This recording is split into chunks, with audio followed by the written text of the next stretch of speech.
čast mi je i zadovoljstvo da mogu ispred Građevinskog fakulteta da pozdravim ovaj skup i da mu poželim srećan rad. Naravno, zajedno sa našim kolegama sa Saobraćajnog fakulteta, Građevinski fakultet je i do sada i u buduće veoma odgovorno pristupati poslovima ove vrste i dajući mu na značaju i važnosti u ovom važnom trenutku razvoja zemlje, u trenutku izgradnje boljeg života, u trenutku kada se svi borimo da izađemo iz redova onih manje siromašnih zemalja i postanemo deo savremene, kulturne, evropske tradicije.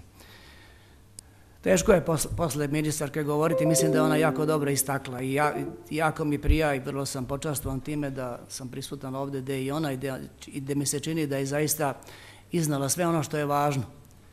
Što sam i ja mislio da kažem, ali dopustite mi kad sam već izašao tu da još jednom istaknem ono što smatram takođe bitnim da treba da bude tema ovoga kongresa, da treba o tome razgovarati. Prva stvar na čemu treba insistirati, pored naravno velikog broja kilometara kojima se treba ponositi, davno nismo bili svedoci toliko kilometara izgrađenog puta, toliko infrastrukture svih oblika, svih vrsta. Naravno da to spada samo u onu materijalnu infrastrukturu, ono što je vidljivo, mostovi i putevi. Infrastruktura nisu samo materijalni oblici koje mi viđamo, koje mi koristimo. Infrastruktura jeste i personalna i ona institucionalna.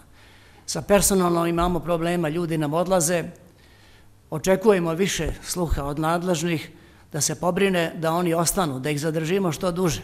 Znamo da iz drugih zemalja odlaze, čak i oni iz Evropske unije, u one bogatije, ali možemo taj napor učiniti dodatni da barem ove najmlađe, najbolje studente zadržimo. Voleo bi da ja kao dekan mogu bar 3 najbolja studenta zadržati na fakultetu bez neke posebne odluke. To bi puno značilo za one mnoge koji završavaju i koji se trude.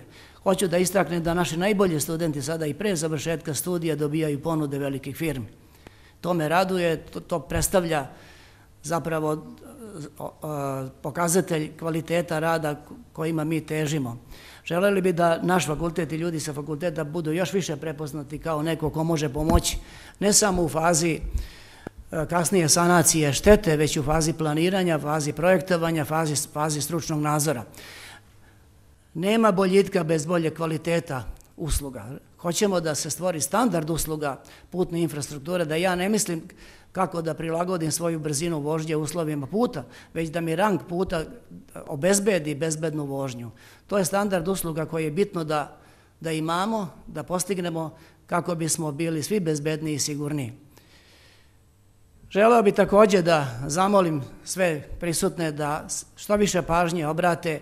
Ja sam video da je u medijima najavljeno brojne mere za oživljavanje domaće građevinske infrastrukture, građevinske operative, građevinske industrije. Čuli smo i sami, videli u kojoj meri izgradnja i građevinarstvo doprinosi povećanju društvenog proizvoda.